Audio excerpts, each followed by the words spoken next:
Hello, everybody. Welcome back to Sasquatch Secrets, the show where we dive deep into the Squatchology, unraveling the mysteries that surround the legendary Bigfoot. I'm your host, Nikki Colon, and today we're going to discuss something every Bigfoot enthusiast needs to know: the 6 rules of Bigfoot research. And hello to my chat. Hey guys, good to see you all. You are slowly coming in here. Good. Sandra, Angel, finding the trackway. What's up? We got just Steve. How are you? Good to see you. See, Donald's popped in. Robert Denduven, he's been here since the beginning. I saw you earlier. Good to see you guys. Where's Jen? Don't see Jen. Somebody go tell Jen she's late. There's Grasshopper. So hello to everybody. So glad you're here. And so before we get started, I'm going to go ahead and bring on my guest.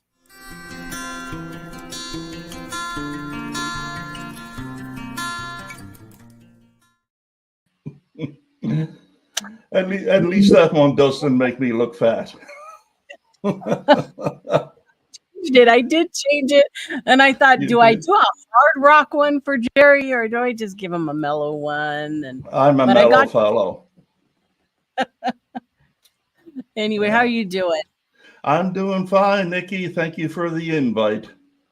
You are very welcome. It's always nice to have you here to have these discussions. And but you got to stop using those big $10 words that you used in the introduction, or I won't be able to keep up with you. Squatchology. There's one. Yeah. That's all. So, guys, good to see everybody here. Let me move us around and put up the slides here. So the discussion tonight is on the 6 rules of Bigfoot research. These guidelines were laid out by Dr. Blake Mathys, a biologist, PhD, Bigfoot researcher from the Ohio area. And about 7 or 8 years ago, he put out these guidelines. Okay. Now he took them down. He kind of went towards his field work and stuff, and he brought them back. He had deleted them, brought them back, and tried to replicate them the best way he knew how. And they have stood time. Okay. Every one of these rules that we're going to be going over is something we all kind of strive for when we're out there doing research, when we're enthusiasts, when we're trying to find the truth about the whole Bigfoot stuff, right? So his rules were meant to elevate the quality of evidence we gather in our pursuit of the elusive creature. Now, I did contact Dr. Mathys, but he graciously declined to come on tonight. But he might be listening out there. We don't know. He might be out there listening. So let's go ahead and we'll jump right into the first rule that he has. Oh, there's Dr. Blake Mathys right there, and his 6 rules of research. So see Jay coming in. Good to see you, Mark. Good day. Good to see you. So our first one that he has listed on there is physical evidence. Broken branches, moved rocks, stick formations, animal tracks or prints could have been caused by humans or known animals, and should not be regarded as Bigfoot related. Okay. His meaning actually that if we can't see what's making the print, how can we, absolute those findings as done by Bigfoot? So all these tree structures, everything like that, what do you say? Should we completely disregard physical evidence in those cases? Or we have to attribute those to known animals unless we're actually seeing a Bigfoot doing them. What say you, Gerry? From reading that, I don't think he went far enough. Okay, the flip side of that would be to find evidence that was actually Sasquatch related and mistake it for actions of people or known animals. You know, he's a bit one-sided with the negative. The other aspect of it,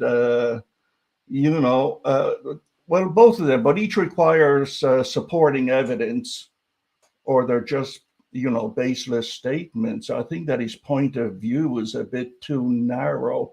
He doesn't allow for possibilities. Right. Let me say that again. The flip side of what he stated would be to actually find Sasquatch evidence, but mistake it for actions of people or known animals. So you're throwing the baby out with the bathwater kind of thing. I think if you put the two sides together back to back, it's a pretty realistic goal for certain. And he's absolutely correct. But I would like to see him open to a bit more possibilities. Right. I don't know. That's just the feeling I get. Right. Because the next step to that is, how do we do that? Right. How do we make sure that if we're seeing these tracks, right, are we training ourselves to become trackers? Are we just lay people in that field that are saying, oh, this doesn't look like my footprint, it doesn't look like a bear footprint, and making the next assumption that it is something big that we don't know about, right? Because the rule suggests that unless we can definitively rule out humans or any known animal activity, we shouldn't assume it's Bigfoot related. That's what his number one research goal is that it would just be taken in as data, maybe. Is that what we do with that? That all this is what we've already seen, is thousands of pictures of prints in the ground. And I have no problem with that at all. I think everybody has dozens of photos of pictures of the ground and prints and tracks. But I think where we go wrong, or we take it to the next level, is when we put those photos out onto social media, out into the public, and we say, what do you think about this? And then get mad when people tell you what they think about it. Well, that's something you should never do, is ask somebody else unless you really trust them. What do you think of this?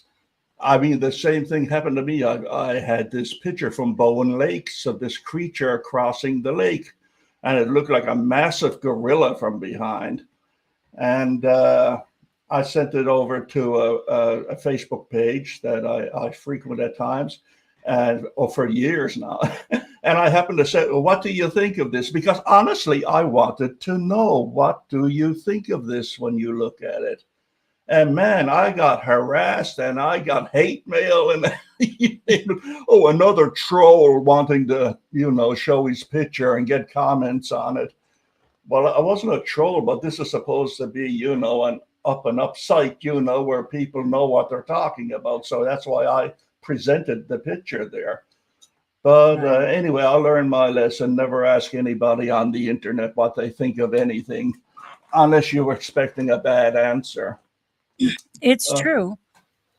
You can totally believe in what you have, whatever your evidence or data or findings are.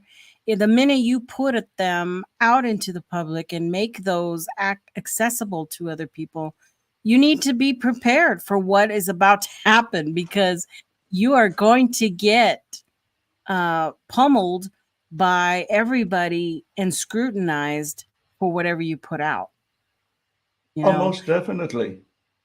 You need to keep it, have it as part of your data, have it as part of your ongoing investigation to what you're researching, what your area has.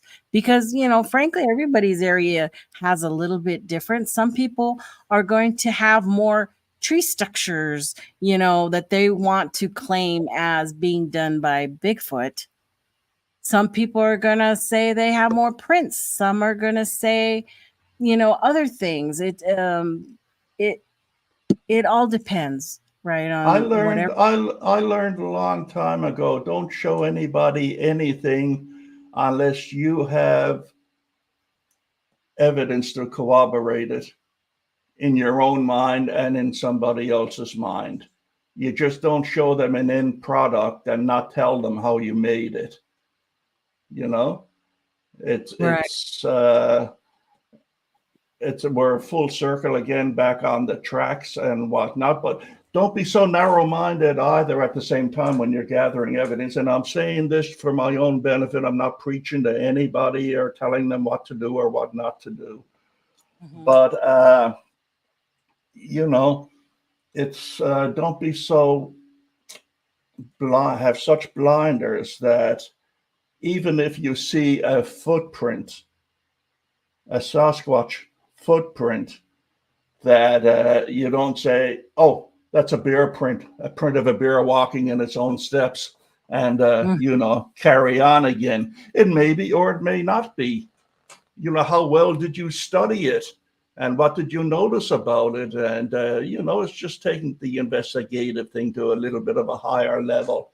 You started off right. You started off right by alluding to the fact that the problem with most people is that it's very simple. They don't walk looking at the ground. They walk looking everywhere, except on the ground where they're stepping. And that's where the evidence is, if there is any. It's on the ground to start with. That is true. It's especially true for me because I'm trying to kind of skip the lay of the land and see where I might have trouble walking because it's a big thing. I need to know where I'm walking, and Me too. I do look down, but I probably stepped on like 3 or 4 slugs out there in BC when we were walking. You're the one who did it, huh? They were that big, and Brent's like, whoa, you almost stepped on a slug. And I'm like, what? How did I miss that thing? It's that big, It even goes to show that even when we went out onto the Deer Lake Trail, there were these sticks on the ground that we totally just walked right over, right? But coming back out, I'm like, were those there when we came in? And thanks to Trackway, he was like, yeah, they were there. We walked right over them. And not one of us mentioned those are weird sticks right in the middle of the path.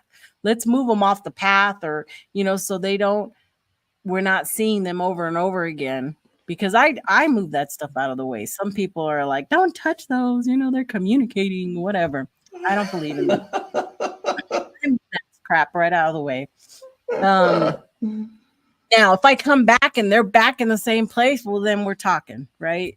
There you go. Yeah. But remember, when it comes to tracks, there are other animals out there. So it is when you're a lay person out there. And I know there's a lot of hunters, a lot of you guys out there are hunters.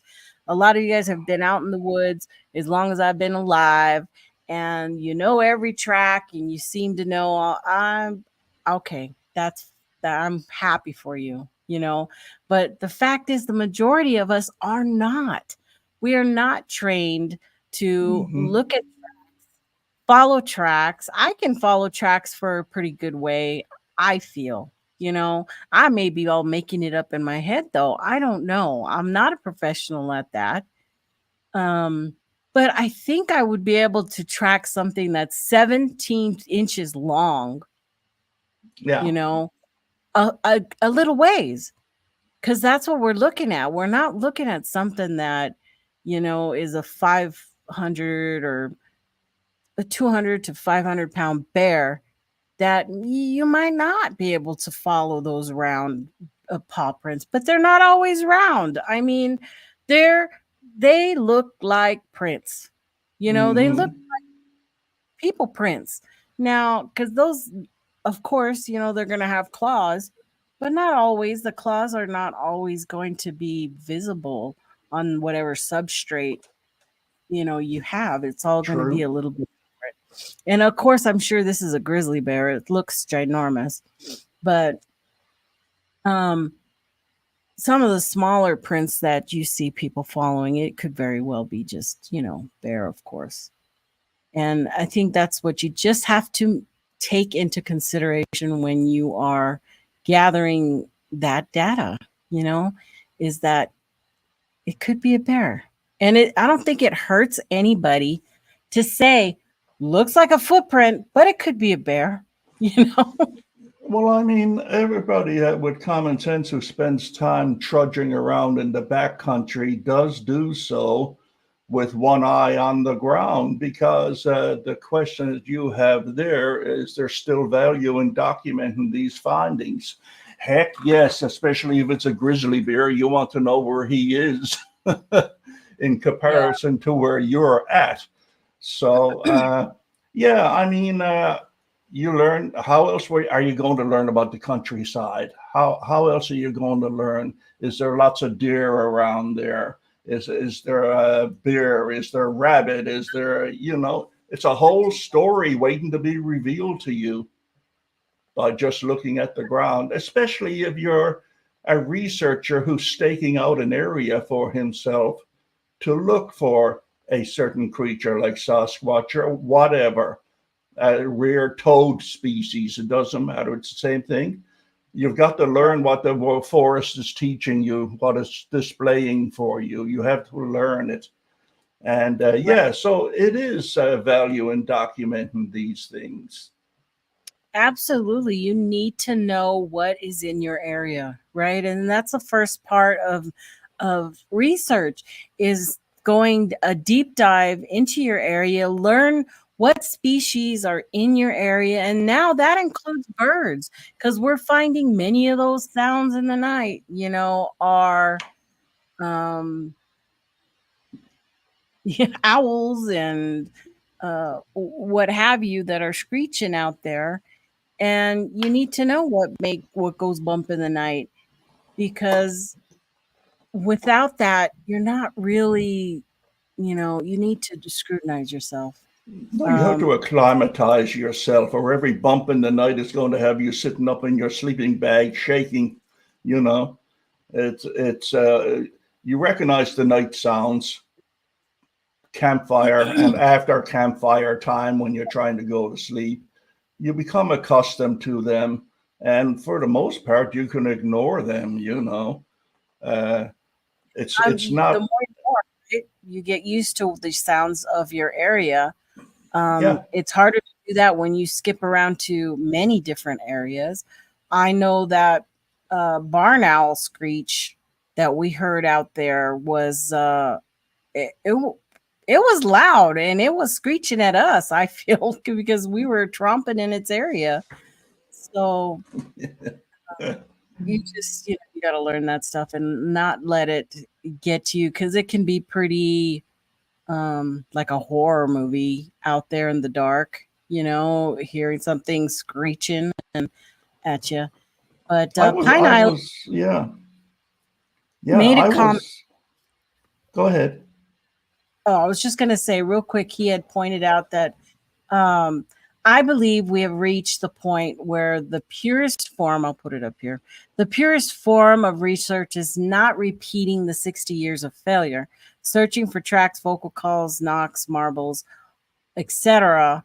All has failed to prove anything. Right on, Jeff. I got to agree with you.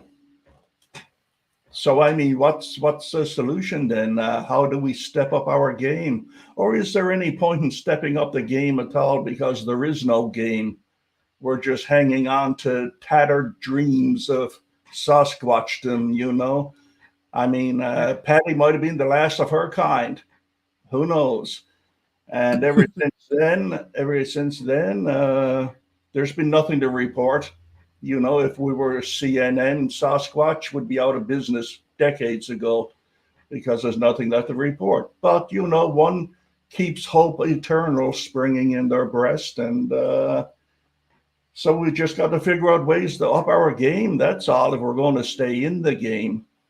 And right. I mean, I feel there's a lot of good researchers out there. I don't think that they have any more percentage higher than a layperson does at finding Bigfoot. I really feel that now that we've gone over 50 years of searching for this creature, that it's really comes down to the luck of the draw, you being in the right time and the right place to experience a sighting. Because I'm real down on people who say, "Oh, I go see them every day. They're in my backyard," or I can go and have an experience every weekend, you know, and come back with some amazing stories every week. But do you have a picture? No. No, they don't like to have their picture taken. Okay, That's right. Yeah. don't like it. Well, how do you know they don't like it? Because you don't have poo. Okay, nothing. I just have a hard time with that. And that's okay, because that's their journey. If they want to lie, or I don't even want to say lie. If their mind is saying it's Bigfoot, then their mind is saying that's Bigfoot. But they have no proof of that. It's not furthering anything for the majority of the public, okay, the greater public. I'm not talking about the Bigfoot community. I'm talking about making difference where people outside our community are saying, whoa, maybe there's really Bigfoot out there, you know? Because if we're in the Bigfoot community, we're already desensitized. We're already have Bigfoot on the brain. We already have to deal with that sense of being in the woods and, oh, I feel like something's watching me, you know?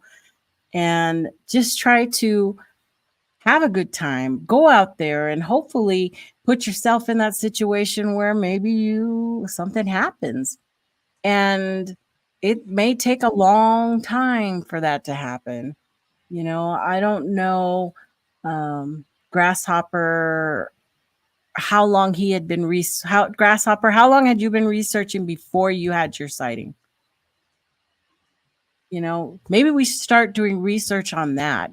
Yeah. People who are looking for Bigfoot, and when they first saw Bigfoot, and how often have they seen Bigfoot since their first encounter. That could tell us a lot about some people out there searching for Bigfoot. But I found it quite odd that I spend a fair amount of time with Bigfoot related things when I'm at home. Oddly enough, when I go out in the back country, whether it's ATVing, camping, or whatever, Sasquatch is the last thing on my mind. So when I hear a strange noise or sitting around a campfire or something, the last thing I think of is Sasquatch. First thing I think of is beer, cougar, whatever, you know. yeah. But I guess I leapfrogged the stage of being fascinated by the subject so much that every little sound in the forest makes me think that I'm having an encounter. I don't know. I mean, But I the love. thing is, you know, right? Everybody knows to say, is that Bigfoot, or is that a bird, or is that a fox screaming out there? We have that in us to question ourselves before we go out and say, oh my God, this Bigfoot was, you know, howling at us all night long. We have that. The problem is I don't know if it's people want to get notoriety, or they want to, and actually it's going to be part of the rules here later on. You know, what are the motivations? What are people's motivations when they say they look for Bigfoot? That's That's a a whole nother. $20,000 question. It is. It does turn That out. is the question, really. Yeah. Grasshopper says, I knew about Bigfoot, but ignored it until my sighting in '95. So Even he did. Bigfoot hates being ignored. But, We're, another question is, Grasshopper, when you were out in the woods, you never thought about it much, but did you think it was possible that there could be a Bigfoot out there? Was it a little bit on your brain when you go out into the woods? Because I can't help it. Every time I'm in the woods, I think there could be a Bigfoot out there. But I don't go running back to people saying, oh my God, I heard this and that. And, what makes a person come and blow up or create a scenario that really maybe didn't happen? So well, it's now all we're about. getting into psychology of the whole thing. I I This know. is where you need a Leon and his slide rule and projector and whiteboard. But Whole new show right there, isn't it? it's a whole I'll new write this subject. down. Take a note for me. That's the next show. No,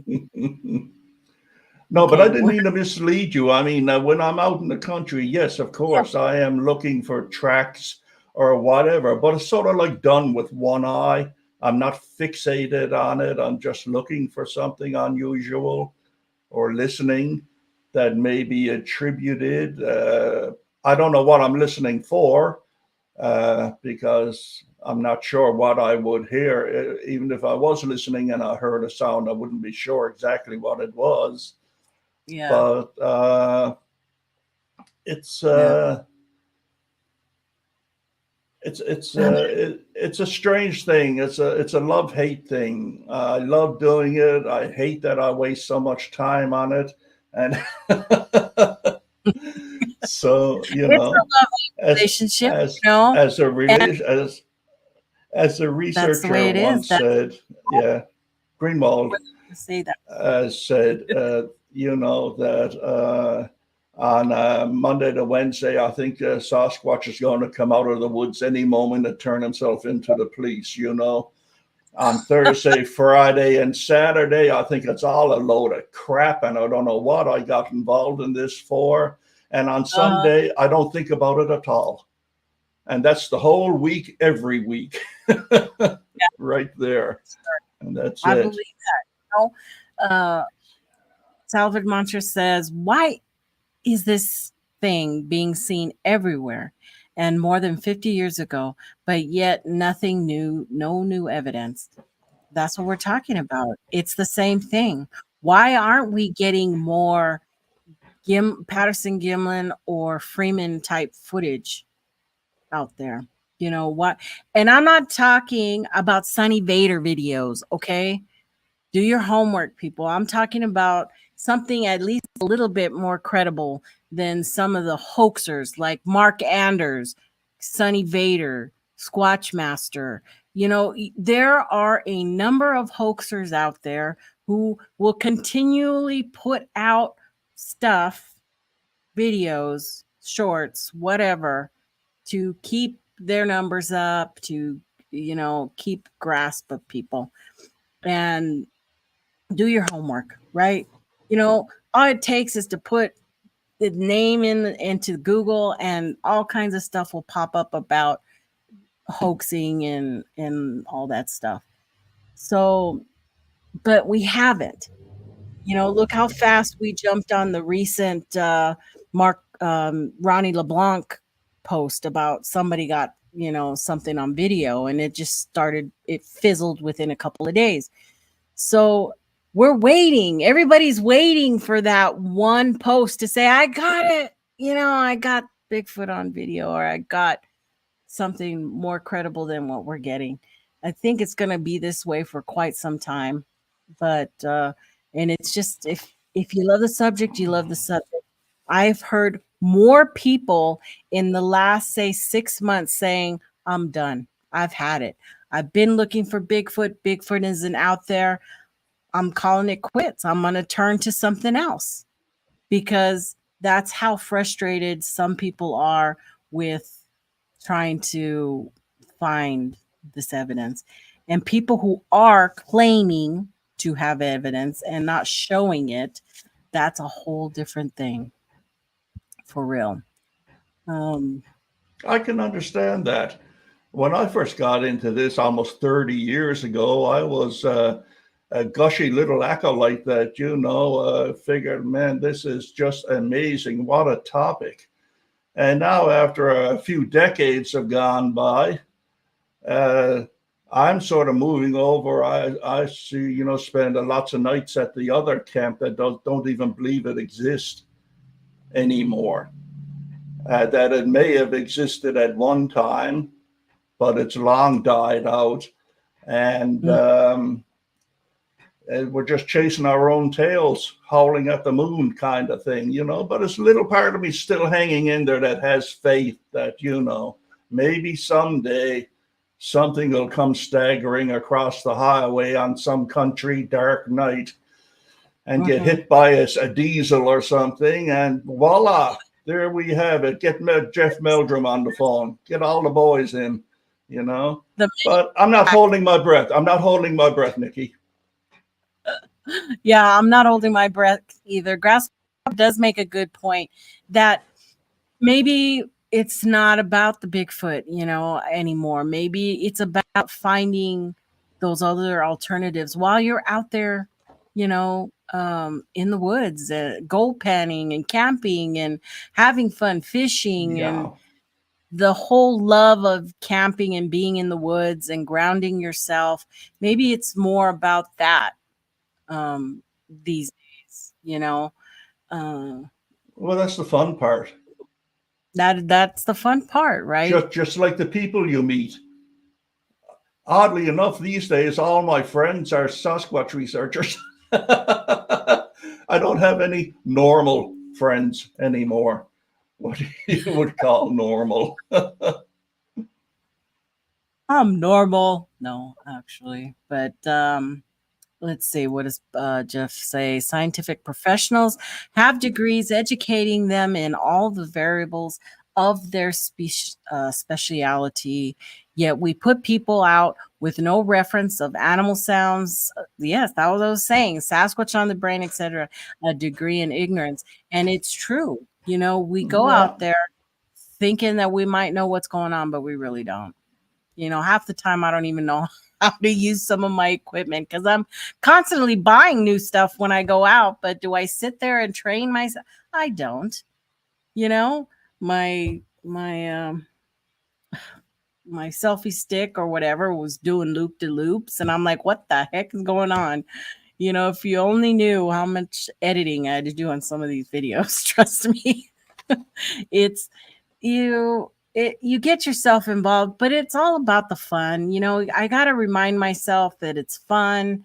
It's adrenaline rush, right? To be out in the dark, doing things that you would not normally put yourself into, for sure. And that might be different for Jeff, who goes out into the woods and tracks and sends people out into the boonies. Maybe that's just an ordinary day to him. But for, I think, the majority of weekend warriors, it's a little bit more about that rush you get when you're doing something you probably shouldn't be doing, or find yourself lost in the woods. Yeah, I think it's safe to say that Jeff spends a bit more time in the woods than your average weekend warrior researcher, for sure. And as a matter of fact, offhand, I can't think of anybody who spends more time in the bush than he does. But, I'm sure they're out there. But hey, Steve, Curious Cryptid is here. He says, one thing I have observed. Hey, Steve. The main difference between regular campers and Bigfooters is Bigfooters are afraid of what they imagine is out in the dark.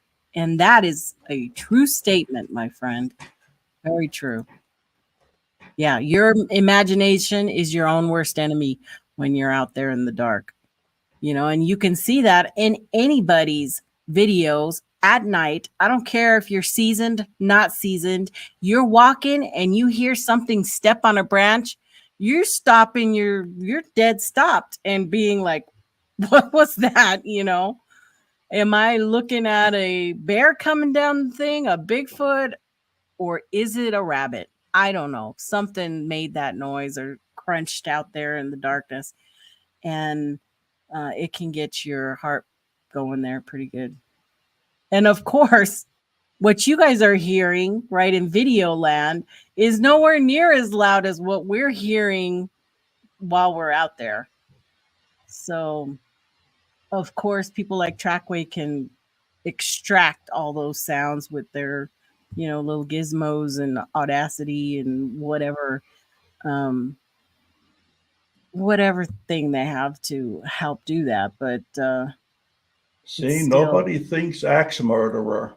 It always Sasquatch, the same thing every time, and yet the bodies are piling up, but no one says axe murderer. I don't know. My mom called my husband an axe murderer before she met him.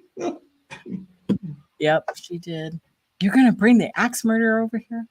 I'm like, Mom, I don't know he's an axe murderer.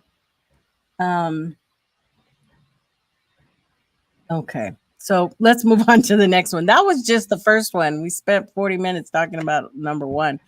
The second one, sounds in the woods. We did kind of touch on this, but according to Dr. Mathys, he says sounds that are heard without seeing the creature responsible cannot be directly linked to Bigfoot. So he does have a caveat that while it may be necessary to suspend this rule during an investigation, it must be imposed if no corroborating evidence is discovered. Now, what exactly does he mean by that? I think he means that if you hear something walking in the woods and you don't go to investigate that area to see if there's footprints of the walking, that how can you say, Bigfoot made that sound? It again could be a whole slew of different animals that are out in the woods. No, I'm not so sure about that, but it's like he's got the right idea that just unexplained sounds of other evidence is lacking. Okay, but he seems to be making an allowance for a certain situation before the investigation is completed. I don't know. This is just how I'm reading it. Yeah, it's and it leads me to think that why would you form an opinion one way or the other before your investigation has been completed, if that is what he is saying? And that's just sort of spoiling. I may just let me get something here.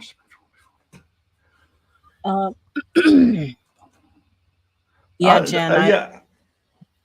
Isn't I just think isn't doing that tainting the perimeters on your conclusions for I don't know. I just don't know what he means by that. Anyway, sorry.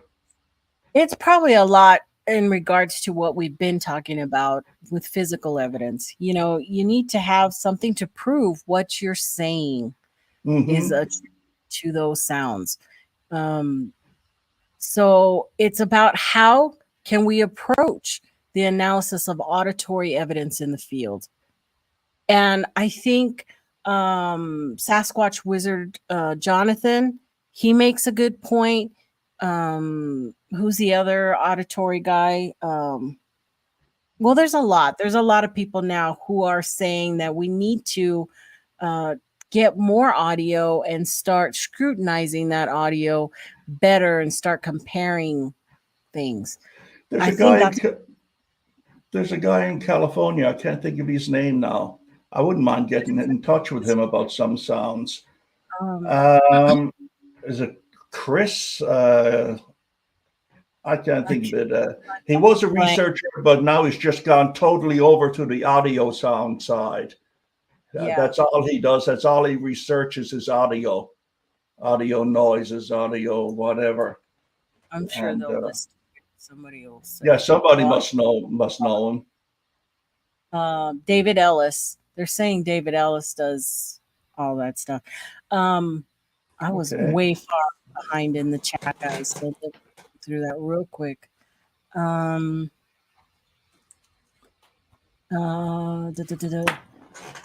Good point, Pat. If you spend a month out in the woods, all that scary stuff goes away. And it's true, because you find that a lot. And I think I've even heard Jen say it before, that by the second or that first night, you probably get a real crappy sleep because you're hearing everything out in the woods. But by the third night, you're out. You want to sleep. You know, a lot less stuff bothers you when you're tired and stuff. So totally agree about that. Amateur anybody is new with fresh mind finding new things. Oh, wait. What? Amateur anybody is new with fresh mind finding new things. That, I think I get what you're saying, but you worded it really weird, Rabbit. I'm going to skip that one. Always knew there were cats and bears to keep out for were food out there and should never take it for granted. That's a good point. You know, you always have to have your head on a swivel. So that needs to be done. You need to know the animals in your area. Still love the subject. Yes. I was thinking about today, my work. Nope. Let's see. What else? Pine Island says, when I have clients in remote areas and hear the bumps in the night, I can't just reason it away in my head. I have to sell that reason to my clients who may be freaking out. Half-ass doesn't work. So do you go out there and confront the bear, or what do you mean? Or do you scare them? I don't know. You confront the skunk.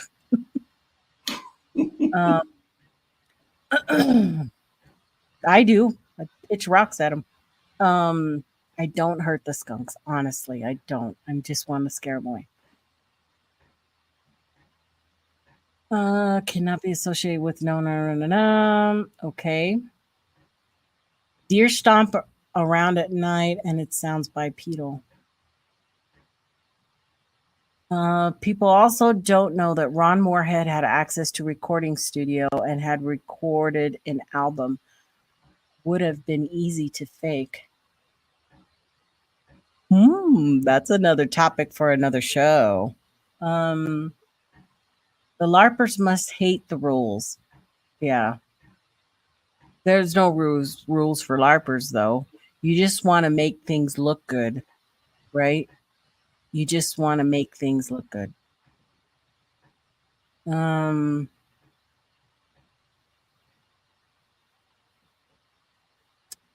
Snorna, let me see. What else? Okay, am I near the end yet? Wow, I let myself get way behind.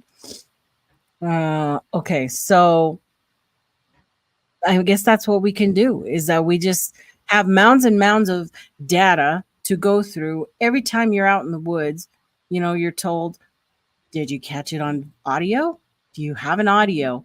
Thank God when we were out in Mount St. Helens that we had audio going and we caught that tree falling. It was an amazing tree fall. You know, I had never been in the woods and heard something like that. I had been in the woods when a limb fell down off of a tree, but never when a full, well, again, we're assuming it was a full tree that fell. We never did find the culprit, but so it's good to have that stuff handy and around. What else? Okay, so we're gonna go straight to number 3. So here, testimony and truthfulness. It is not possible to reliably determine if people are lying simply by listening to their testimony. this would probably be a good one for Thomas to be in Yeah. here. Yeah, And but talk but about. but you know, is he talking about a recording, or is he talking about a face-to-face interview, or is he talking about, you know, it's I think he's talking about face-to-face testimony, face-to-face. well, you know, there are those who are quite adept at reading other people.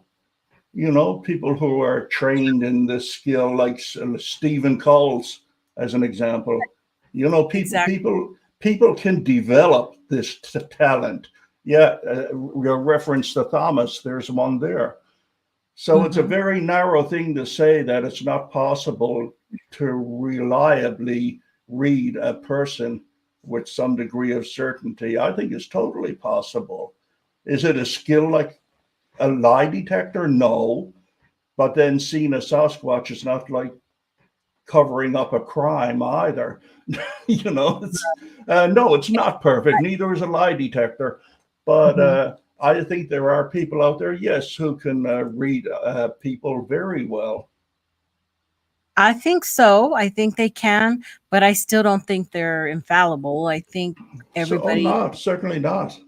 absolutely think that even the best of the best can be lied to, under circumstances. And like I said, And even a lie detector is not perfect. right.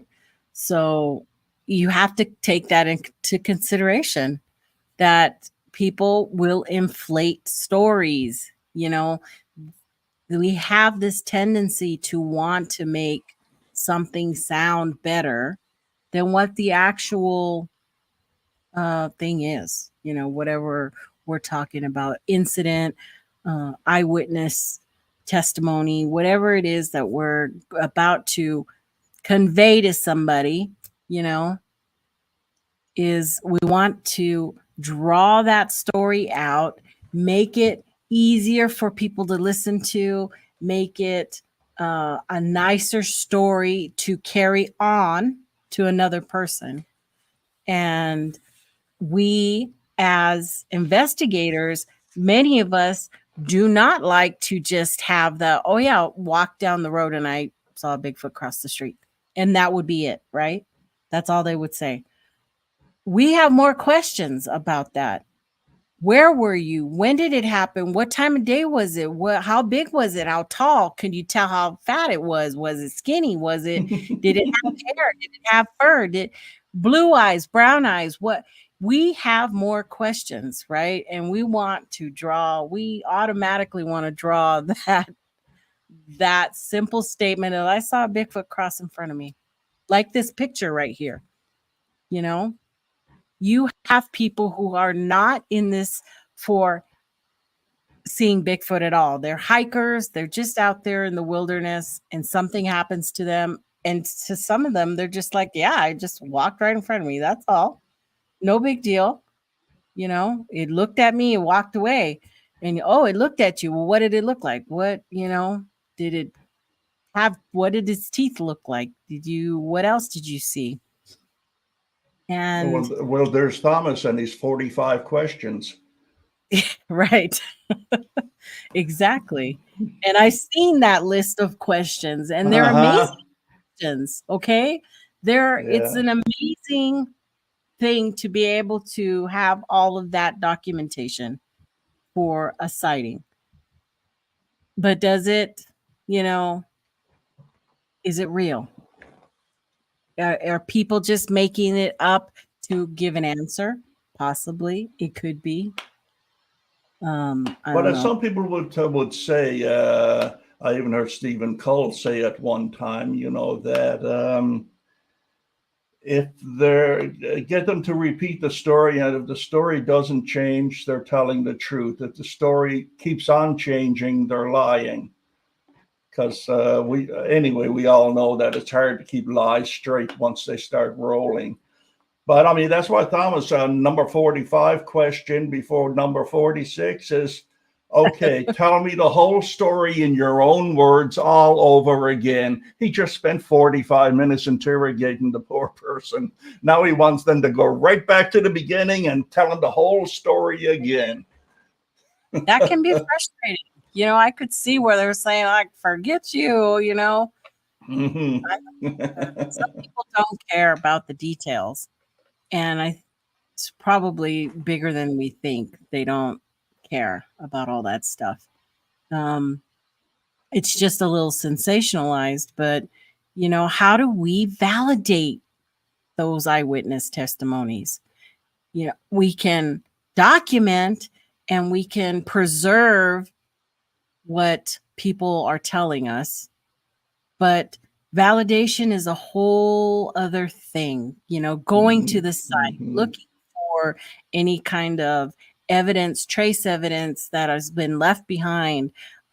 For example, oh my gosh, now I can't remember the one where Thomas was at that campsite and he talked to the people, and when he crossed over, he found the footprints himself.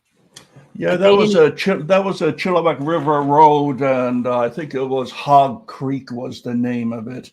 I've been there with Thomas. I've seen that place. Yes, yes. He It was a corroborated, yeah. validated that sighting because they didn't even know those footprints were there. No, You know, no. never went out. He investigated and found that after. So stuff like that, you know, if when that takes a hold, makes things a little bit more legitimate in my eyes to how we should treat some of these. And you're not gonna get uh the corroborating evidence the majority of the time. Let me make sure I'm not too far behind here. All good points, everybody talking out there in the chat. So, should we weigh testimony against other forms of evidence? Where would you put the testimony or the what a witness says against foot tracks or hair samples, or you know, is there a hierarchy? There probably should be, of what we look at.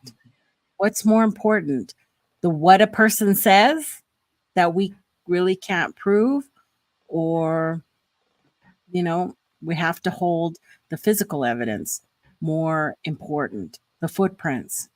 Because I'll tell you right now, to me, structures are not physical evidence of anything. I never have No. thought of that as evidence. I think there's way too many other things that can do it. Yes, there are circumstances such as in what's the Nordegg, you know, the great big tree structure things going on up there with our favorite person standing up there. That seemed kind of impossible for a human to do. And they don't, you know, there are going to be exceptions to that rule probably. But anything smaller than, you know, 6 foot tall structures, I think they just need to go away. You just need to cut those loose. I really don't think Bigfoot's going to squeeze into a little tent looking structure, you know. Um, oh, and I've heard it. I've heard it all. The babies, that's the nursery, you know, whatever. But nobody's ever seen babies in those things. So it's like I don't think anybody's ever proven that the nests up in the Olympic Project nests, that Bigfoot created those. What else? Nests were unheard of until 1990, and that's when Kathy Kathy now she's Kathy Strain. Mhm. That's when she was in the Sonora forest or Stanislaus forest. She came across one of those nests and said out loud to the group that was with her, you know, maybe that's a Sasquatch nest. And that's where that came from. No one ever heard of a Sasquatch nest before that day. All of a sudden, within a year, there were Sasquatch nests everywhere. Everybody was finding Sasquatch nests. It's as ridiculous as the Brer Road Dog Man. You Oh, know, the dog. no one ever heard of Dog Man until someone wrote a book, and a couple of years later they made a documentary, and all of a sudden there were over 1,500 Dog Man sightings within 1 year in the United States. So yeah, it doesn't take long for people to grab these things and run with them. Yeah. And the same thing with tree twists too, because it was Bob Titmus who opined about that, who said, "I wonder if these things could be related to Sasquatch." That's all he said. And within a year up to this day, every twist is done by a Sasquatch. you know. Right. But I mean, everybody can, say, oh, well, maybe they do this or maybe they do that, and that's fine. But it's when those are made into statements that is concerning. It's concerning to people who follow the scientific method or follow a more straight path to discovery. Those are concerning because they make other people think it's real. They only have one footprint because then they portal into somewhere else, or they I don't know, you guys know what I mean. They're just Lazy. They're lazy. They don't want to do the work. They don't want to do the research. They just want to be told it and carry it with them, and that's it. They don't want to investigate. They don't want to find out the truth. This is supposed to be entertainment and fun. Now you're making it hard work. Forget that. Yeah. Well, some people, it's not that hard of work to think this way. To think that what is creating these things and how does it happen? Yeah, it's going to take a lot of time that people don't have because they're not getting paid to do that. Right on. We're in a society where you have to work, you have to make money. You can't be out there in the woods as much as you would like to be out in the woods. And frankly, something this big is going to take a huge grant with several people out there for months at a time, maybe a year, to really find answers. Maybe that's the way it's going to be. And so far, I don't see that happening. I think there are those that believe it'll take at least 500 well-equipped people going into the countryside in any designated area and spending several years in there to come away with any real feeling whether or not such a creature exists or ever did exist in such an area like that. And no one has the capacity, the money, the time to do such a thing. No one ever did, and no one ever will spend that kind of money on something that has not even been proven to exist. So we'll be going on like this for the next 50 years. I mean, sorry to say, but that's it. Pre-Patty, there was nothing. Since Patty, nothing. Sierra Sounds, nothing. Since Sierra Sounds, nothing. It's what's next big thing that's going to be around for 6 months and then that disappears too. That's our lot. For real. For real. And as we come into the next one, which is my favorite, of course, the risk of hoaxes, right? He states that despite the real possibility of getting shot, people do walk around in gorilla suits or Bigfoot costumes out in the woods. They do it, they do it for the laughs. They do it as a joke. They do it to completely make fun of the topic. And even people who are serious researchers have Bigfoot suits, okay? And it happens. It just happens. But Nikki, perhaps the very fact that they were in costume might at the same time also have saved their lives. No one wishes to shoot something which looks human-like. That would make anybody think twice before they pull the trigger. Although there are those who might. There are Although those who there's might. somebody who was shot in a Bigfoot suit rather recently, within the last couple of years. Who was that got shot in a suit? Now I can't think. Somebody in the chat will say. But yeah, it has happened before. And people have gotten hit trying to run across the freeway in suits, trying to play pranks. It's a risky business. Right. It is a risky business for real. I don't know how you get insured against it, but yeah. The fact is, over the last 60 years, our failed research efforts have compiled more data that works against us than the proof of this mystery. We have painted ourselves into the corner, says Jeff.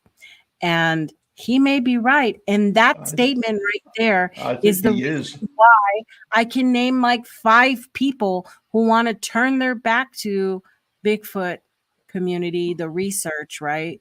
And go on and do the other stuff because they're done. They're done with the drama that happens on almost the daily basis of something, you know, and they feel like maybe their time will be better spent doing other things.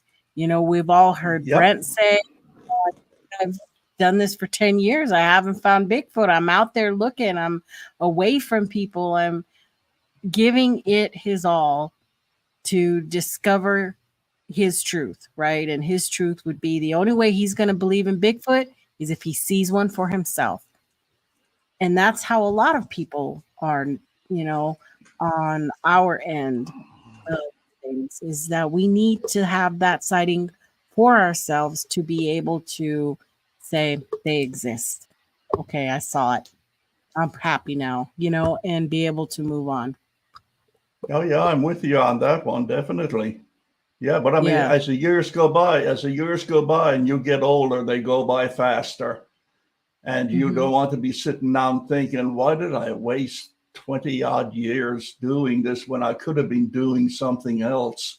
Maybe something that would actually help the community I live in or the country I live in or whatever, investing all of my time in that benefits other people, instead of spending all my time at these conventions and going out in the back country looking for something that's never been proven to exist. You know, I mean, you really got to weigh the scale seriously on this. Like, you know, it's what's more important to your fellow man or this ape in the woods that hasn't even been proven to exist, you know?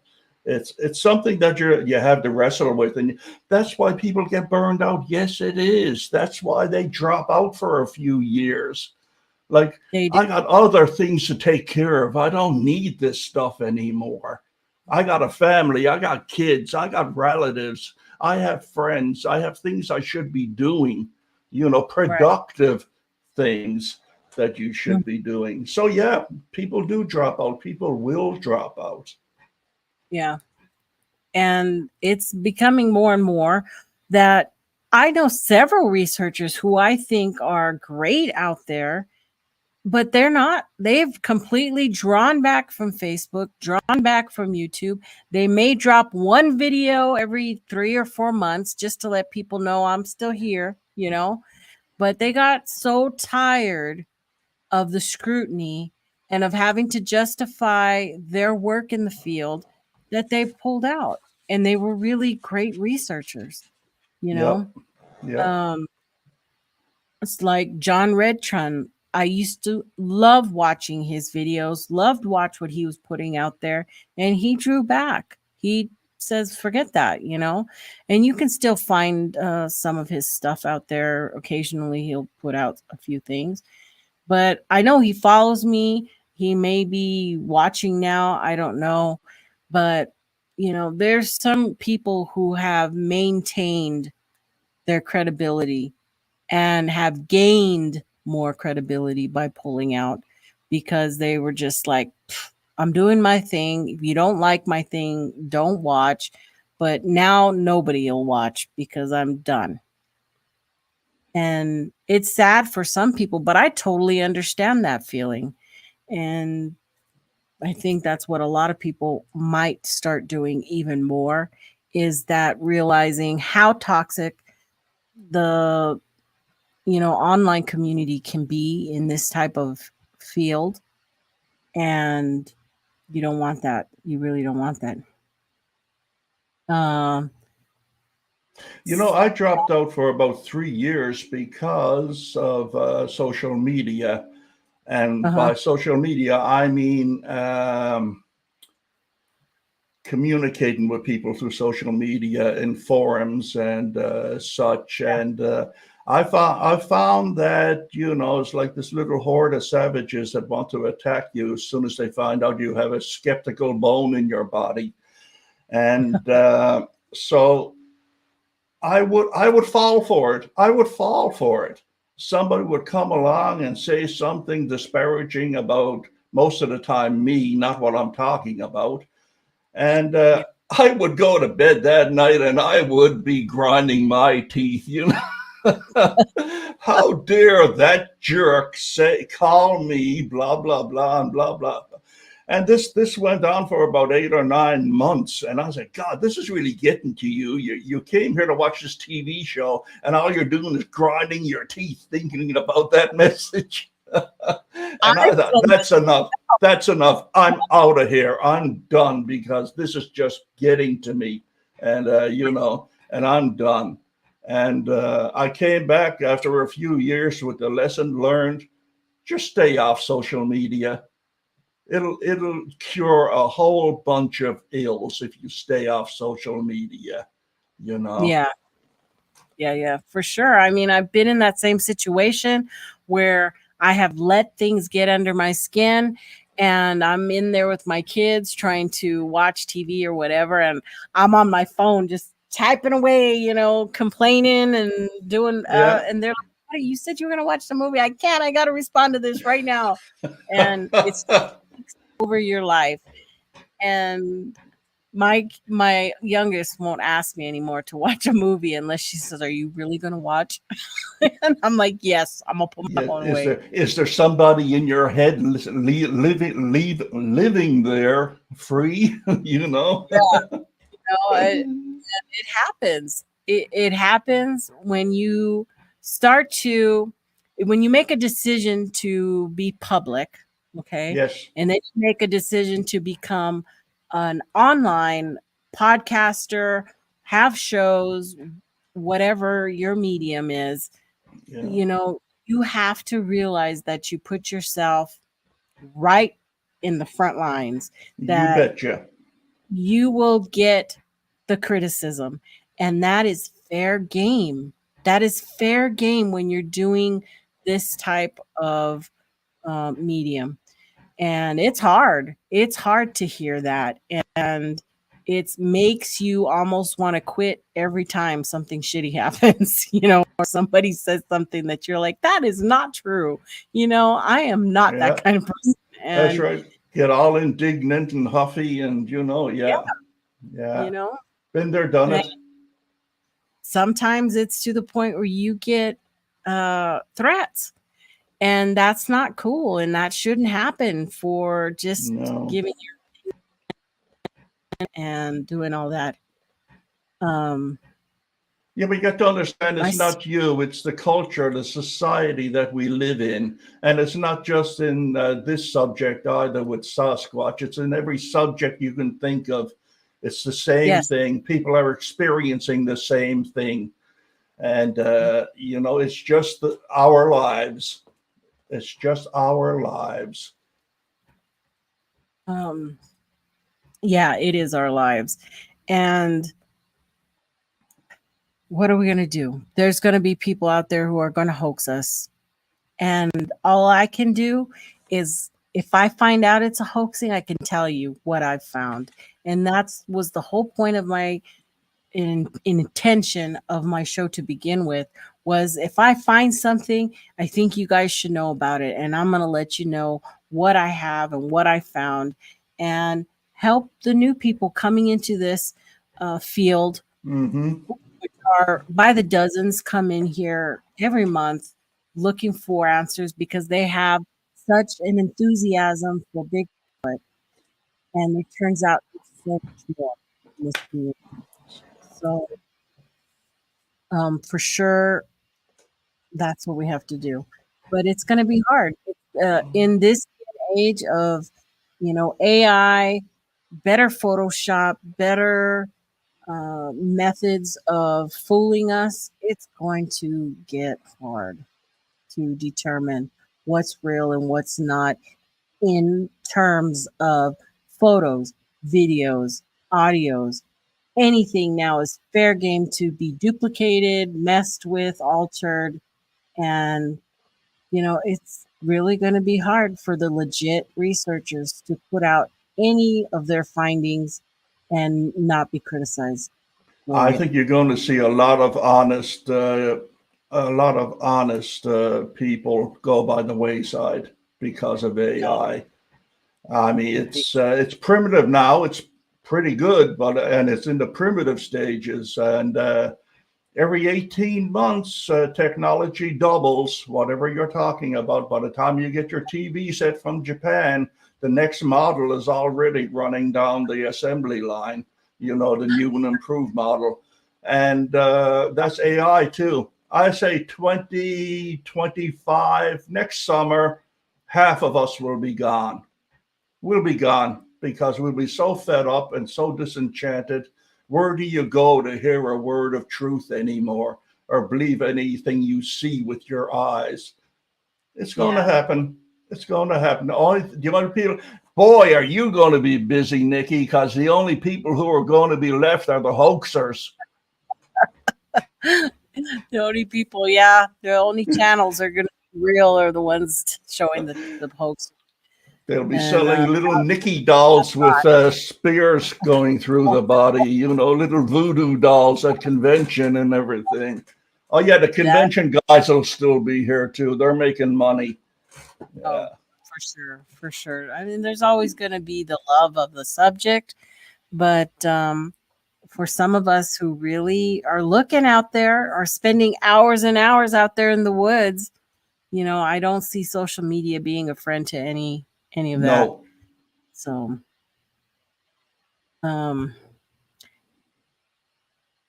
human limitations is number 5. And he states here that most people are incredibly bad at judging heights, weights, and distances. If a witness does not have something in close proximity with which to compare, height estimates are likely to be inaccurate. This does not reflect on credibility. It is simply a common human attribute. I kind of agree with that. I went fishing and I caught a fish this big. It could be that, but still, it's pretty hard. Some of us just don't have it in us to be able to tell distance 30 feet from 50 feet or whatever, or in this case, 6 feet from 10 feet, Bigfoot wise. So, but that's just our limitations, our memories. Some people have better memories than others. Mine is slowly fading away. That's why I have paperwork all the way around me to remind me of stuff, because I'm not good at names. I'm not good at dates. I am not Henry May, okay, who is an encyclopedia. I wish I was, but... Well, I don't know. There's people out there who are pretty good at judging distances. I mean, hunters can judge distances, especially bow hunters. They really can judge distances. And besides that, how would an investigator know if the witness was being accurate or not? Unless, unless he goes out and paces the distance off himself, And if he did, how important would it be to his report if the witness was 50 yards off in his estimate, And height measurements, in the past have been off, even with an adjacent object for comparison. So, this is not 100% correct. I mean, Even Marble Mountain video will show you that with the so-called Sasquatch up on the ridge. They tried to use that branch just above his head to estimate his size. But when they got up there and actually measured it, they found out their estimates were way off because they were looking at it from a different angle when they went up. So the creature wasn't an 8-foot something. It was more like 6'5" when you actually got to the spot where this creature was standing. And most people believe it was now a guy in a hoodie with a backpack. And but from down at the bottom, because you were looking up at an angle, it looked like it was much higher. The head was closer to that overhanging branch. But when they got up to where the branch was up here, not down by his head. So no, I mean, there's exceptions to every rule. So I don't think you can make a blank statement like that and have it apply as, you know, as gospel or whatever. There's exceptions to everything.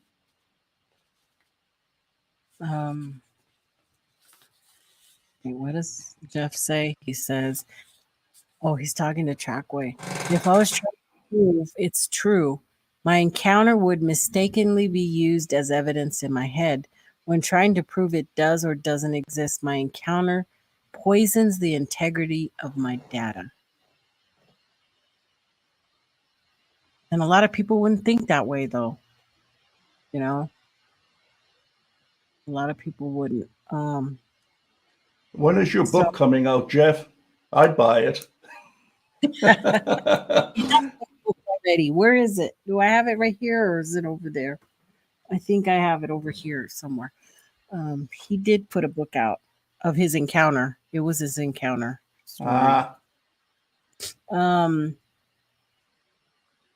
How can investigators account for the common inaccuracies in witness estimates, size, and distance? And you kind of were already talking about that. But should witness reports be adjusted based on known biases in human perception? I think the investigation will fix that on its own. Just as you were talking about the Marble Mountain, they went up there, they did the investigation, they did the measurements, they realized the angles and how that changed everything. And that's what it's going to take is the research, the investigation part, not the research part, the investigation part as to furthering, you know, those statements of witness accounts and stuff. Well, Nikki, as anybody who was a researcher knows, there's no such thing as a closed file. There's no such thing as a closed file. You got something on file and something happens in that area 8 years down the road, you got a good basis to investigate again. You know, you've been over at Point and Order. You've been over at Thomas's. You've seen those file cabinets. A lot of them are cold cases. You think Thomas is throwing them out? No. Yeah. Though he has got files where you can tell where he's just been, every time something happens, he's put in another piece of evidence. No the such date, thing. the time, and where did, oops, he hit his button and he knocked himself out of the thing. But it was amazing to see that dedication. And we really need to not lose that type of research, because he dotted the I's, he crossed the T's, he saved all the information. There were at least 1, 2, 3, 4, 5, 6. I think there were 6 filing cabinets full of encounters and stuff going on. Knocked yourself out, didn't you? I said, no such thing as a dead file, and I die. Yeah, that was dead. All right. So yeah, he just had mounds and mounds of information everywhere. I could ask a question and he could pull out the file. You know, let me see your PNG file. Holy crap. Okay. I wanted to take pictures of every little thing that he had in that file. Let me see your Freeman file. Let me see this file, that file. Any file of any major incident involving a Bigfoot, you could ask him and he can pull out that file, and tell you who he talked to, when he talked to them. He has audio recordings of himself talking with people to, back himself up. I heard him talking with Bob Gimlin on the phone, phone call after phone call. I read correspondences from Thomas to Renee DeHinden and vice versa, Renee DeHinden to him, because back then it was snail mail, so everything was handwritten, from John Green to Thomas. Amazing that I was able to read all these. I wish, I could just share them with you. There were personal correspondences, but that we are going to lose, unfortunately. Everything that we have is tied up in computers. They are fallible. They do go down. Information gets lost. And it's going to be very hard to find another person who was or is as detailed as Thomas in their search for Bigfoot. So, what do we got over here?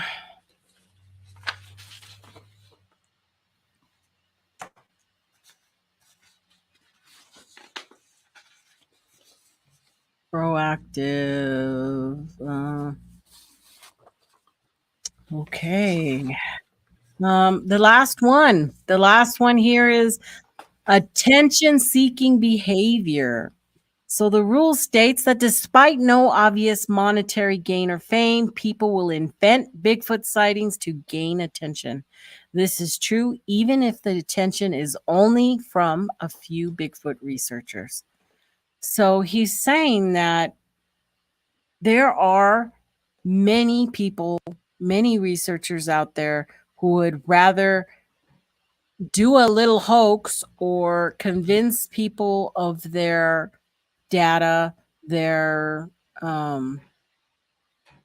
evidence, even if it is just to a few people, to help gain more confidence, to help, them get more notoriety. And not everyone who reports Bigfoot sightings is motivated by money or fame, but sometimes it's all about getting the attention. And we see that over and over, that could be the case.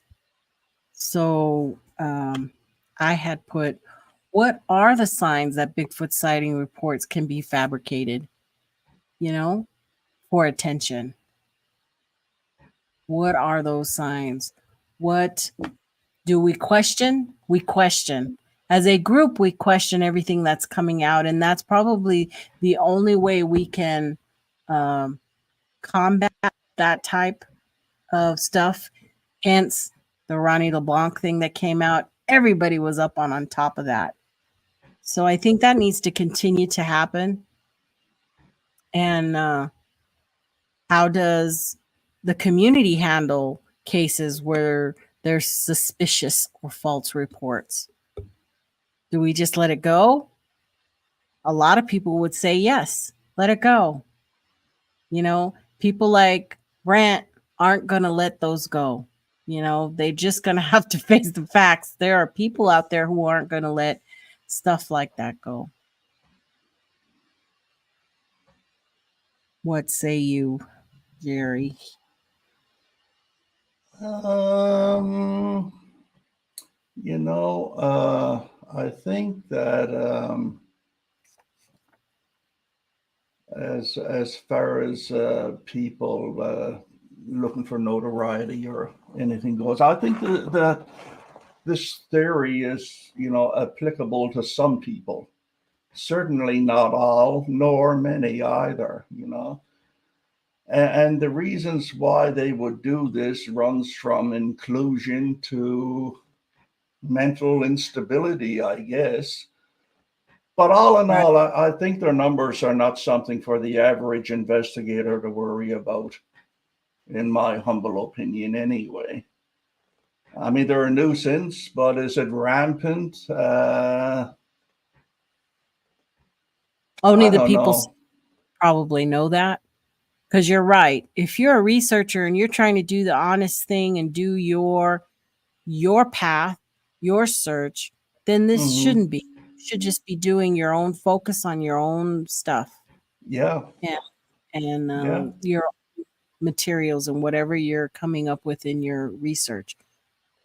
But for people like me or even Brent, who we talked about this earlier, that, during the summer, Brent's doing his thing out there, searching. But come winter months, look out because he does other things, that kind of upset the community. But Yeah, so, I was coming from the viewpoint that the average researcher doesn't have to worry too much about these kind of people knocking on their door saying, I had an encounter or something I want to tell you about.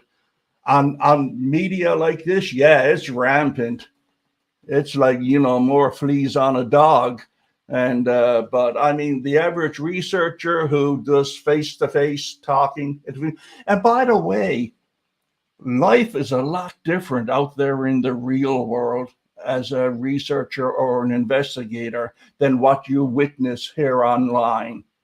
It's not the same world by any means, and you have right. to take all of this here with a grain of salt. So yeah, there are a lot of people out there who do this. Social media is the easiest way, but I mean, the average researcher, they come across an odd one every now and then. Of course they do, but that's my 2 cents anyway. Yeah. Eyes in the Woods. Oops. Wow. Did you see she just disappeared? There it goes. Says, don't blame Dog Girl, blame the people buying tickets to see Dog Girl. And I can definitely see that opinion. I can see that.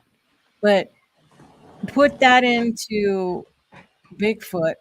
And so you don't just blame Rick Dyer, blame the people who went to see Rick Dyer. And that, there are a lot of people who go to see those type of things who know. Okay, so the example is that when Rick Dyer took his stuffed Hank Bigfoot out on the road, many of the people who were interviewed in the line waiting to see the dead Bigfoot knew was a hoax, knew it was fake.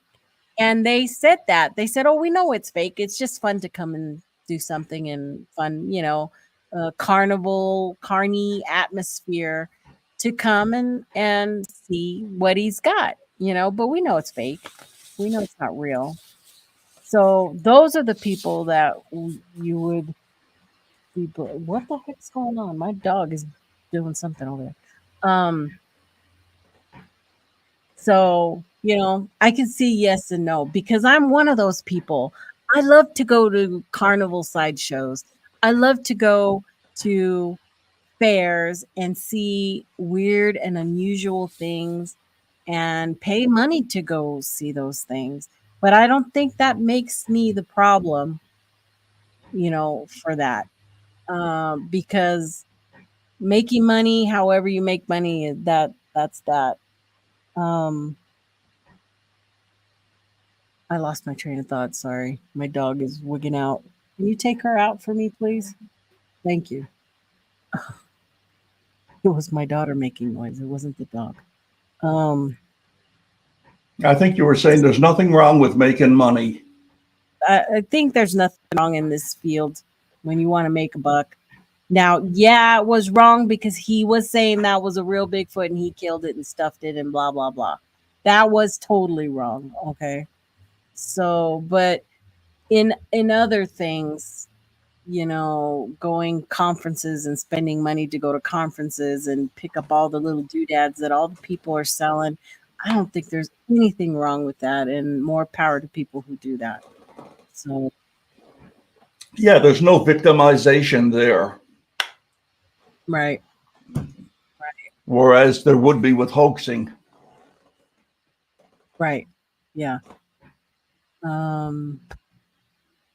So welcome Lost Cryptids, welcome Red Dirt Cryptid. Good to see you in the chat. And that kind of, I think that was the last one. Yeah, that's the last one on the group here. That was a really pretty good conversation for the topic there. The 6 rules, you know, Dr. Mathys' 6 rules of Bigfoot research. So we're going to move on to a couple more things. Well, I'm going to get you guys out of here on time tonight so you can head over to Squatch DTV and watch his next show. Seems pretty interesting. So could I just say something before you go on to another topic? Sure. About what we were just talking about? Oh, absolutely. And you know, I think healthy skepticism would have resolved all of the situations that we discussed, and many more even. There's no list of rules for research in my mind anyway. Every situation's completely different, and each situation has to be approached with skepticism. So in my opinion, your skepticism should guide your investigation, not any research rules. And why I say that is I think skepticism allows you the flexibility to grow and learn in your research, but static lists won't. And that's just where I'm coming from on it anyway. It was a good chat, great chat, really enjoyed it. Great chat. Now remember, this list was not my creation. This was a creation by Dr. Blake Mathys about 7 or 8 years ago, but it came to me as something that we all strive to do anyway. You know, there's probably many more things that could be added to that, and hence the show. Okay, I was hoping to get Dr. Mathys on here to, you know, give us his point on why he created that and stuff, but maybe next time, maybe I can convince him sometime here soon. But let's move on with the rest of the show. Me what you got. Jim, you heard them. Said, show me what you got. So tonight, I don't have as many show me what you gots tonight as I did last week, that we kind of didn't even go through half of them. But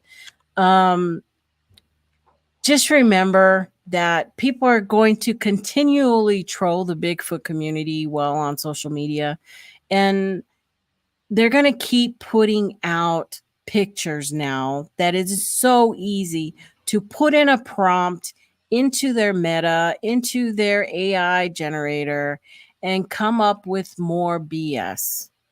Okay. And there are going to be more and more people who I think are the true trolls, right? We get called trolls for being critical thinkers, but these are the true trolls, the ones who are out here putting out nonsense that you know is AI generated, and it's getting better. I keep telling you, by this time next year is going to be crazy better. And people down below are still commenting, this one looks real. You know, this is what they really look like. That, you know, big gorilla face there. That is what Bigfoot looks like. So it's more of a be careful what you're looking at out there. And what did you say? On a completely different thing here. Oh, sometimes I think those trolls are paid by somebody. I don't know if we go that far with saying if somebody's getting paid to do stuff like that. Maybe they're generating stuff, but Who was that guy you had on your last podcast? And he was showing this video, I guess he had created, about this giant Sasquatch running down the road, belting a car off the road. And it was an older black and white film. I can't remember what. Joe at something or other. I don't know. I don't remember. But I thought that was a pretty neat video. Right. Yeah, they use AI to get attention, and that's all it is.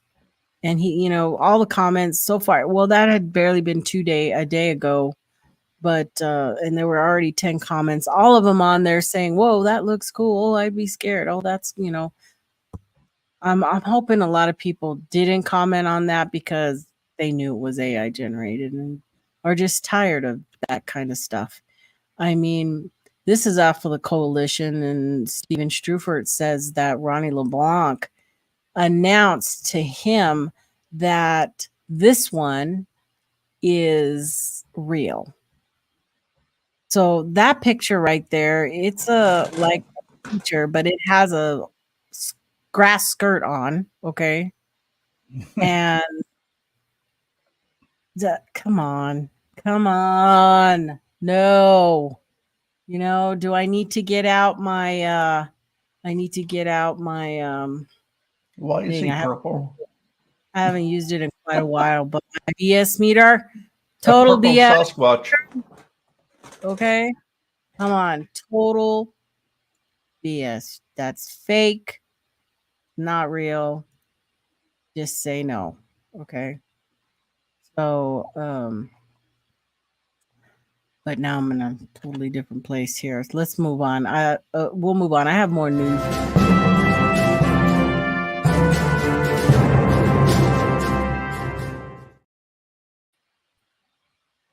So the first one I had was this Mentor Public Library plans children's program featuring a Bigfoot researcher. Well, it turns out this is Amy Boo. Amy Boo is going to be here at the Mentor Public Library September 10th. She's doing a whole thing with kids 6 to 12 years old. I thought it was a pretty cool thing. And then I got locked out of the News Herald, so I didn't get all the information. But if you're in her area, the Mentor Public Library, I don't even know the exact city because I didn't find it. September 10th, she's going to be there. Maybe you guys could go say hi to her. I thought it was kind of cool. The next one is the Latrobe Bulletin out of Pennsylvania. This one says they ban mayoral proclamation makes it illegal to hunt Bigfoot in Derry Borough. And this was August 23rd that this came out. It says you can go looking, but any attempts to harm the mysterious cryptid known as Bigfoot inside the boundaries of Derry Borough will be met with the full force of the law. Mayor Grant Nicely made the proclamation at the August 13th Borough Council meeting. It also names Bigfoot as the official cryptid of Derry Borough. So good on them for, doing it, even though it may have been a little bit of a show thing, right? By proclaiming Bigfoot as our official cryptid and establishing Derry as a sanctuary, we are embracing our local folklore and the rich history that makes our community unique, says Council Vice President Nathan Bundy in a press release about the proclamation. This proclamation honors the generations of stories and sightings that have made Derry and the Chestnut Ridge a destination for those intrigued by the unknown. They couldn't get Taylor Swift, huh?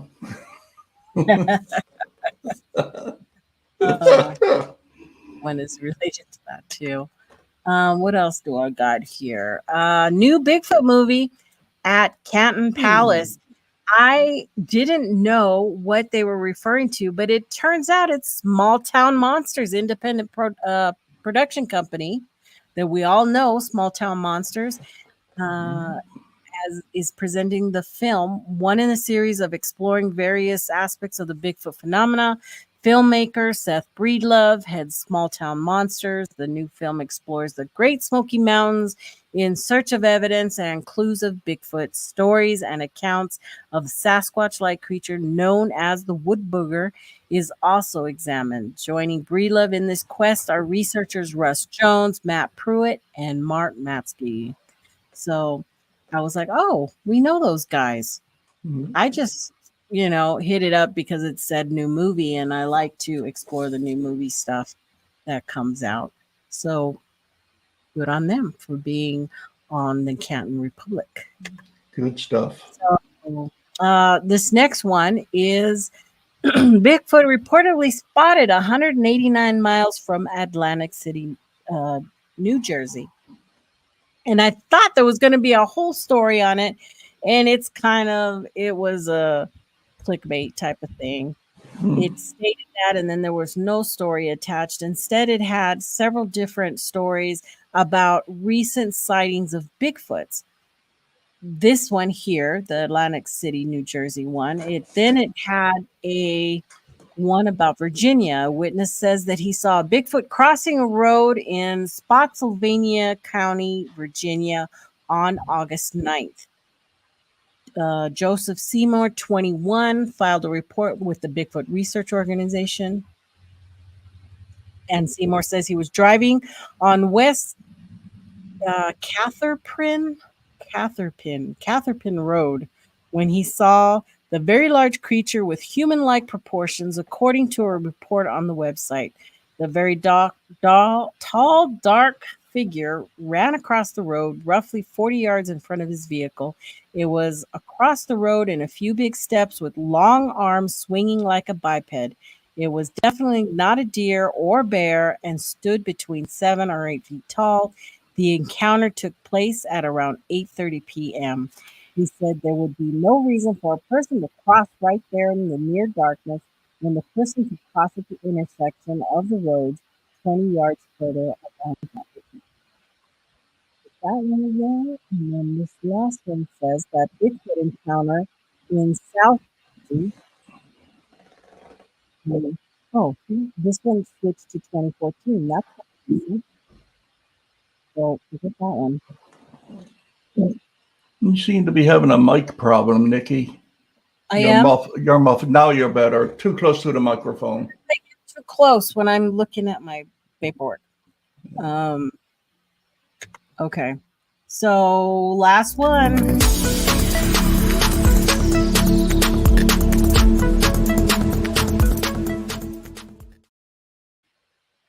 We've got be on the lookout. You guys, be on the lookout. This is a new channel. It's called Bigfoot Forensics. I wanted to do a quick shout out to, I think his name is FD Ziggin. I am not sure about that. I did not find his name. Nobody could tell me his name, but go check out his YouTube channel. It's great. It's based on forensics. He's looking into certain things in the Bigfoot community that he has interest in, including the Onion Mountain things and stuff. So he takes it a whole scientific way about it. And it's, find the link down in the description. You're also going to find Gerry's down there, the Bukwas Crew, Sasquatch Bukwas Crew. His link will be down there as well. Go check it out. Brand new, only got about 10 videos out, but they're all really great. I'm still trying to catch up on those, and suggest all of you go over there and hit that. Am I still sounding like I'm underwater? No, you're okay. Let me know in the chat if I sound okay. No, you're good. Okay. Because I could redo my voice meter over here, see if it's that. But I think I was just way too close to the mic. So that's what he looks like. If that is you, Mr. Ziggin, please give me a message. Shoot me a message, and you can come on the show and tell us about your YouTube channel. I'd love for that to happen. There you go. Jen's put the link out into the chat. Thank you very much. Great. You got great stuff. It's going to be good to listen to what you got to say. Next, little sad note. Henry passed away. So many condolences to his family. Our favorite drummer. He gave a lot of color to the community, and I hope that he rests in peace. So yeah, he's a legend. He's well known. You know, I may not have agreed with some of the stuff he said, but he's been around. He's been in a lot of documentaries, and I wish the family well. Next, hopefully next week. I don't know if Brent made it to the chat or not, but we're hoping that next Sunday will be our first show of Sasquatch Dark Secrets, the new channel. And we're going to be doing Finding the Gatekeeper. So we're going to be talking a little bit about some of the stuff you see on there.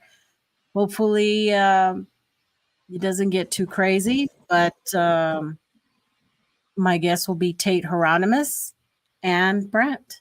The tall ones will be on, and we're going to have a candid discussion about what we think about what's happening with the PNG film and certain things that are being said about that film. So I know a lot of you are tired of hearing about the PNG film, but it's more about the person gatekeeping. Should be very entertaining. So yeah, should be, and hopefully we can stay live with that. But that'll be the first show for Sasquatch Dark Secrets next Sunday. So hopefully everything works out. It didn't work out for this Sunday because Tate got the co-junk. I had the co-junk last time, and then now he got it. So he's sick. So wish him well. And lastly, I think this is lastly, but our friend Donald, Vault of Curiosity, has been putting out some amazing, fun songs about us in the community, you know, who hang out in this community. He's done several on my channel. He did Lockbeard. He did Jonathan, Sasquatch Wizard. And he's done a couple of controversial ones that I won't say, but it's fun. I thought it was really, really fun. I really appreciate it. He is going to let me use mine to create new intros for the channel. So I'll be doing that, not as soon as I would like, because I want to get some new footage of a new place up on the mountain that hopefully I can get to next week. And then I'll start putting new intros together, because I've had the intro that I have now for a year. So it's time to freshen things up and change the way things look. But go over there and hit his channel with a subscribe. These are really fun to listen to. And some of them, my mic is still crazy. But give me 1 second. 1 second.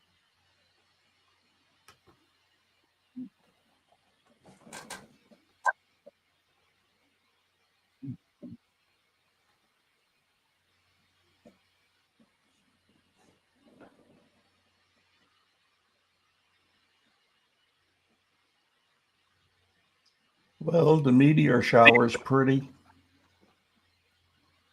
Okay. Now can you hear me? Yeah, you're good. Okay.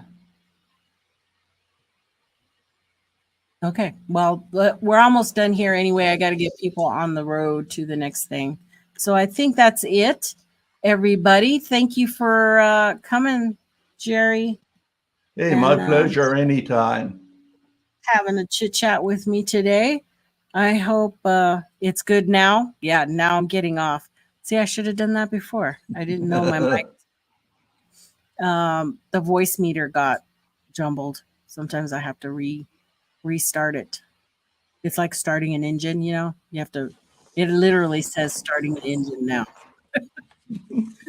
So, anyway, you guys do not forget hit that like button, subscribe, send it to your friends.